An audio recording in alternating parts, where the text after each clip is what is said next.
আজকে না রান্নাও করতে ইচ্ছে করছিল না, মনে হয় ওয়েদারের জন্য। এত পরিমাণে ঘুম পাচ্ছিল। ফুল গাছে কি সুন্দর একটা ফুল। আর দেখো, কেউ বলবে এই গাছটাই কিছুদিন আগে কতটা সুন্দর ছিল। Good morning everyone, welcome back to our channel to a new blog. তো এখন বাজে হচ্ছে 11:15 মতো। তো এই কিছুক্ষণ হলো ওয়ার্কআউট ক্লাসটা শেষ হলো, তারপর ফ্রেশ ট্রেশ হয়ে ভিডিওটাকে স্টার্ট করছি। তো প্লিজ ভিডিওটাকে এন্ড অবধি দেখো। আই হোপ আজকে আমাদের খুব খুব ভালো লাগবে। তো চলো দিনটাকে স্টার্ট করা যায়। আর হচ্ছে কালকে রাত থেকে কন্টিনিউ শুরু হয়েছে বৃষ্টি, যেটা আজকে মানে সকাল ওই 10টা সাড়ে 10টা অবধি কন্টিনিউ বৃষ্টি হয়েছে। তো কালকে রাত্রে না বেশ ভালো জোরে বৃষ্টি হয়েছে, আর মেঘেও ডাকছিল খুব। তো এই কিছুক্ষণ হলো বৃষ্টিটা কমেছে, কিন্তু এখনও বেশ ভালো মেঘ আছে। রোদ তো সকাল থেকে ওঠেনি, তো মনে হচ্ছে আবার হয়তো বৃষ্টিটা মানে আসবে।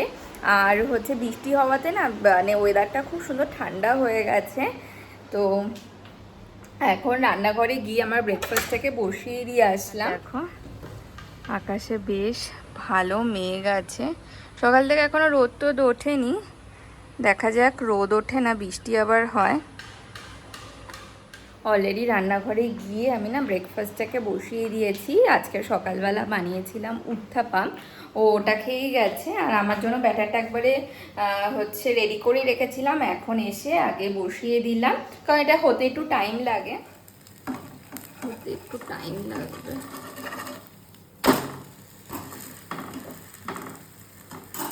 ওকেটা থাক ঢাকা দেওয়া। নিয়ে এসছি ব্রেকফাস্ট বানিয়ে, আর এই যে উত্থাপাম। আর এই মেয়োনিজ আর সস দিয়ে খেতে ব্যাপক লাগে উত্থাপামটা। এখন ব্রেকফাস্ট সেরে তারপরে হচ্ছে রান্নাটাকে বসাবো। তো ও কিছুক্ষণ আগে ফোন করেছিল, বললো লাঞ্চ করতে আসবে না, যেহেতু বৃষ্টি হচ্ছে খুব। আমাদের এখানে তো কমে গেছে, ও বললো ওখানে এখনও হচ্ছে। তো হচ্ছে রাত্রেবেলা তো রুটি খাবো, তো এমন কিছু করব যেটা আমার দুপুরবেলাও হয়ে যাবে, রাতে রুটি খাওয়াও আরামসে হয়ে যাবে ওই তরকারি দিয়ে। দেখা যাক যে কি করি। তো বেশি কিছু করব না, শুধু এক রকম তরকারিই করব, ডাল টাল আর করবো না, কারণ আমার ওই এক তরকারি দিয়েই আরামসে হয়ে যাবে।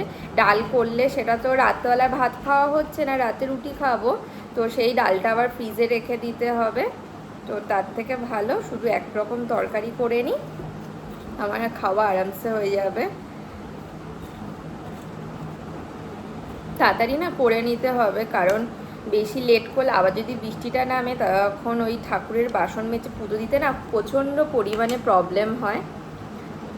কারণ বাইরের কলটাতে বসে বাসনটা মাজি, তো তো বৃষ্টি হলে ওখানে পুরো মানে ছাতা নিয়ে বসে মাজিলেও পুরো ভিজে যায়।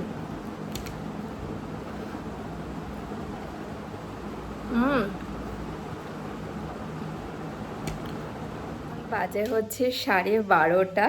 তো রান্নাটাকে এসে বসিয়ে দিলাম। আজকে না রান্নাও করতে ইচ্ছে করছিল না, মনে হয় ওয়েদারের জন্য। এত পরিমাণে ঘুম পাচ্ছিল, আর কোনো কাজ করতে ইচ্ছে করছিল না, মনে হচ্ছে মানে একটু ল্যাদ খাওয়া ওয়েদার আজকে হয়ে আছে। তো এতক্ষণ ঘরেই ছিলাম, তারপরে এসে রান্নাটাকে বসিয়ে দিলাম। তো প্রথমেই তো বললাম যে ও আজকে লাঞ্চ করতে আসবে না, তো যে কোনো একটা তরকারি বানাবো যেটা রুটি দিয়ে হয়ে যাবে। তার জন্য বানাচ্ছি হচ্ছে সয়াবিন আলুর তরকারি। তা আমার দুপুরবেলা সয়াবিন আলুর তরকারি দিয়ে ভাত খাওয়া হয়ে যাবে, রাত্রেবেলা রুটিও খাওয়া হয়ে যাবে। রাত্রেবেলা না রান্না করতে ইচ্ছে করে না, তো তার জন্য এসে সয়াবিন সেদ্ধ করে নিয়েছি। আর মশলাপাতি যা যা লাগবে সমস্ত কিছু করে অলরেডি বসিয়ে দিয়েছি। তারপরে এখন ঘরের সমস্ত কাজ বাকি আছে, কিচ্ছু হয়নি। আর সেই সকালবেলা বৃষ্টিটা হয়েছে, তারপর থেকে বৃষ্টি হয়নি, কিন্তু মেঘলা মেঘলা ওয়েদার, আবার তো দুপুরের পর থেকে নামবে। তো এতক্ষণে যদি করে নিতাম না কাজগুলো, তাহলে হয়ে যেত। এখন তাড়াতাড়ি করে বৃষ্টি আসার আগে সমস্ত কাজ আমাকে করে নিতে হবে। এই যে এখানে আলু ভাজা হচ্ছে, এখানে দেখো সয়াবিন সেদ্ধ হয়ে গেছে, এটার মধ্যে মশলাও করে নিয়েছি। এর মধ্যে পেঁয়াজ, আদা, লঙ্কা, টমেটো সব একবারে পেস্ট করে নিয়েছি। মশলাটা দিয়ে দিয়েছি। এখন এটাকে ঢাকা দিয়ে দেব যাতে আলুটা সেদ্ধ হয়ে যায়। রান্নাটাকে বসিয়ে দিয়ে এসে ঘরটাকে পরিষ্কার করলাম। তারপরে সকাল থেকে তো আর বৃষ্টিটা হয়নি, তো আকাশ দেখলাম পরিষ্কারই। তো অল্প কটা জামা কাপড় ছিল যেগুলো কালকে আর শুকোয়নি, তো সকালবেলা থেকে তো মেলিনি, এখন মেলে দিয়ে আসলাম। আর এইদিকে চলে এসেছি রান্নাঘরে, দেখা যাক আলুটা তো সেদ্ধ হলো নাকি। হয়ে গেছে ভালো মতো সেদ্ধ, আর মশলাটাও প্রায় কষে এসছে। আলুগুলো এত সুন্দর সেদ্ধ হয়েছে যে ভেঙে যাচ্ছে। এবার এই সেদ্ধ করে রাখা সয়াবিনটা দিয়ে দেব। মশলার সাথে কষিয়ে নিয়ে আমাদের জল দিয়ে দেব। জল বেশি দিতে হবে না, কারণ আলুগুলো অলরেডি সেদ্ধ। আর এইদিকে দেখো সয়াবিনের তরকারিটা প্রায় হয়ে এসছে। গরম মশলাও দিয়ে দিয়েছি, ঝোলটা একটু মাখা মাখা হোক, তারপরে নামিয়ে নেব। এদিকে ভাতটাও প্রায় হয়ে গেছে, এটা হলেই হয়ে যায়। এখন বাজে হচ্ছে 2টো, তো রান্না বসিয়ে দিয়ে ঘরটর পরিষ্কার করে ঘরটা মোছা হয়ে গেছে। এখন রান্নাটা হয়ে গেলে রান্নাঘরটা পরিষ্কার করে বারান্দা মুছে নিলেই হয়ে যাবে। তারপরে স্নান দান করে পুজো দিয়ে নেব, তাড়াতাড়ি হয়ে যাবে, বেশি লেট হবে না। বাজে হচ্ছে 3টে, তো সবেই স্নান দান করে পুজো টুজো দিয়ে উঠলাম। এখন লাঞ্চ করে নেব। আজকের একদম সিম্পল লাঞ্চ, ভাত, এই যেই ঘিটা আমি বানিয়েছিলাম ওটা একটু নিয়েছি, আর আছে হচ্ছে সয়াবিনের তরকারি। লাঞ্চ করে নিই। এখন বাজে হচ্ছে 9:30, তো সেই দুপুরের পর এই ভিডিওটাকে আবার স্টার্ট করছি। তো ও কিছুক্ষণ আগে আসলো, এই 9:15 নাগাদ। তো তারপরে এতক্ষণ ঘরেই বসা ছিলাম। আজকে সেই সকালবেলা লাস্ট বৃষ্টি ছিল, তারপরে সারা মানে দুপুর আর হয়নি। এখন আবার বাইরে এসে দেখছি যে হালকা হালকা বৃষ্টি পড়ছে। তো একটু বৃষ্টি হওয়াতে না ওয়েদারটা খুব সুন্দর হয়ে গেছে। তো এখন যাব রান্নাঘরে, এখন হচ্ছে রুটিটাকে করে নেব। তো রুটি করব, আর তার আগে আটা মাখতে হবে, আটাও মাখা নেই। তো আটা মেখে তারপরে হচ্ছে রুটিটাকে বসাবো। আর না ঘরে এত পিঁপড়ে হয়েছে, এই বর্ষাকালটা আসলে প্রত্যেকবার এত পরিমাণে পিঁপড়ে হয় না, কিভাবে যে পিঁপড়েগুলোকে তাড়াবো। তো মানে পুরো রান্নাঘর ভর্তি পিঁপড়ে হয়েছে। এবার বিশেষ করে ঘরে মানে অন্য জায়গায় না, শুধু রান্নাঘরেই দেখি বেশি পিঁপড়ে। তো এখন হচ্ছে আটা মেখে রুটি করবো। আর দুপুরবেলা তো সয়াবিনের তরকারি করে রেখেছিলাম, তো সয়াবিনের তরকারিটা জাস্ট গরম করব, তাহলেই হয়ে যাবে। তো আটা মাখা হয়ে গেছে, এখন রুটি করে নেব। আটা মাখতে মাখতে বাড়িতে ফোন করে মার সাথেও কথা বললাম, তো তাতে করে রুটি করে নিলেই হয়ে যাবে। আর এই যে আটা মাখা হয়েছে, একটু বেশি করেই মেখে রাখি যাতে পরের দিনও হয়ে যায়। এখানে তাওয়া বসিয়ে দিয়েছি, আর আগের দিনে একটু আটা মাখা ছিল, ওটাকেও বার করে নিয়েছি। হয়ে গেছে রুটি করা, এখন প্রায় 10টা বাজতে যাচ্ছে। তো এখন ডিনার করে নেব। সয়াবিন আর রুটি। Morning everyone. তো নেক্সট ডে মর্নিং, কালকেও না রাত্রেবেলা বেশ ভালো বৃষ্টি হয়েছে। আজকে সকালবেলাও বৃষ্টিটাও হচ্ছিল, কিন্তু এখন এই কিছুক্ষণ হলো বৃষ্টিটা একটু কমেছে, তার জন্য আসলাম বেলকনিতে।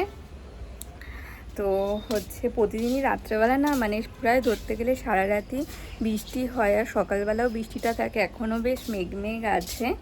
তো এসে মানে বৃষ্টিটা কমেছে অনেকক্ষণই হলো, মনে হচ্ছে হালকা একটু রোদ উঠবে, দেখা যাক। আর বেলকনিতে এসে দেখলাম আমার ওই নীলকণ্ঠ গাছটার কি বাজে অবস্থা করেছে ইঁদুর। মনে হচ্ছে এবার না পুরো গাছটাকেই কেটে ফেলতে হবে। একটাও পাতা নেই, আর এতদিন তো পাতা খাচ্ছিল, এখন দেখছি ডালগুলো কেটে কেটে ফেলে দিচ্ছে। ভাবছি না গাছটাকে কেটে ছোট করে দেবো। দেখো, কেউ বলবে এই গাছটাই কিছুদিন আগে কতটা সুন্দর ছিল আর কত ফুল হতো। পুরো গাছের অবস্থা দেখেছো, একটা পাতাও নেই গাছের মধ্যে। এখন ডালগুলো সব কেটে কেটে ফেলছে, নিচে দেখো সব ডাল কেটে কেটে ফেলা। আর আপাতত এই উচ্ছে গাছটা তো ঠিকঠাক আছে, দেখা যাক উচ্ছে টুচ্ছে হয় নাকি। যে বড় উচ্ছেগুলো ছিল ওগুলো কি খেয়ে নিয়েছে না কি বুঝতে পারছি না। দেখা যাক। এই দেখো, দেখেছো, বলছিলাম, আর দেখো ইঁদুরে এই উচ্ছে গাছটা ওপর থেকে কেটে দিয়েছে, কি অবস্থা করেছে। দেখি এই গাছটাকে না কেটে দেব, কেটে ডালগুলো ছোট করে দেব। এই বৃষ্টি হয় বলে এইদিকে সকালবেলা আসা হয় না, তো তার জন্য হচ্ছে গাছগুলোকে একটু কাটিংও করে দেওয়া হয়নি। মানে এই গাছটা কি সুন্দর হয়েছিল, কত সুন্দর ফুল হতো, কিন্তু ইঁদুরে এর যে অবস্থা করেছে, বীভৎস বাজে অবস্থা করে দিয়েছে। ফুল গাছে কি সুন্দর একটা ফুল ফুটেছে, আর এই গাছটা না অনেকটা লম্বাও হয়েছে। মাঝখানে পোকা লেগে না মানে পাতাগুলো কেমন কুকড়ে কুকড়ে গেছিলো, কিন্তু দেখো এই কদিন ধরে ফুলও আসছে। দেখো এখানেও কতগুলো কড়ি এসছে, ওপরেও আছে, আজকে একটা ফুল ফুটেছে। আর এই গাছটা দেখেছো কতটা বড় হয়েছে, বৃষ্টির জল পেয়ে না সমস্ত গাছগুলো বেড়ে গেছে। আর এখানে এই খারকোল পাতাগুলো বেশ ভালো হয়েছে, দেখি তুলে খেয়ে নিতে হবে।